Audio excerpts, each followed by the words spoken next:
Then all the congregation of the sons of Israel journeyed by stages from the wilderness of Sin, according to the command of the Lord, and camped at Rephidim, and there was no water for the people to drink. Therefore the people quarreled with Moses and said, Give us water that we may drink. And Moses said to them, Why do you quarrel with me? Why do you test the Lord? But the people thirsted there for water, and they grumbled against Moses and said, Why now have you brought us up from Egypt to kill us and our children and our livestock with thirst? So Moses cried out to the Lord, saying, What shall I do to this people? A little more and they will stone me.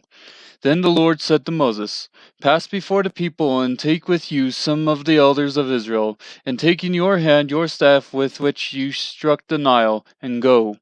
Behold, I will stand before you there on the rock of Horeb, and you shall strike the rock, and water will come out of it, that the people may drink. And Moses did so in the sight of the elders of Israel.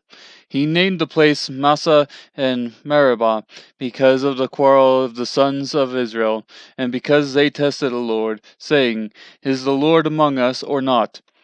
Then Amalek came and fought against the Israel at Rephidim. So Moses said to Joshua, Choose men for us and go out, fight against Amalek.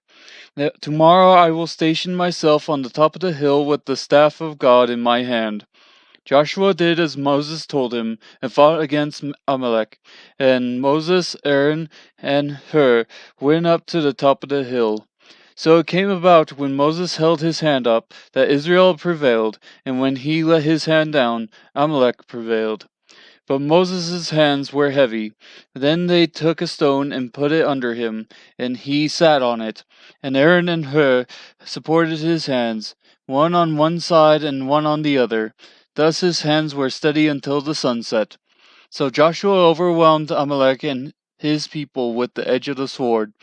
Then the Lord said to Moses, Write this in a book as a memorial and recite it to Joshua, that I will utterly blot out the memory of Amalek from under heaven. Moses built an altar and named it, The Lord is my banner. And he said, The Lord has sworn, the Lord will have war against Amalek from generation to generation.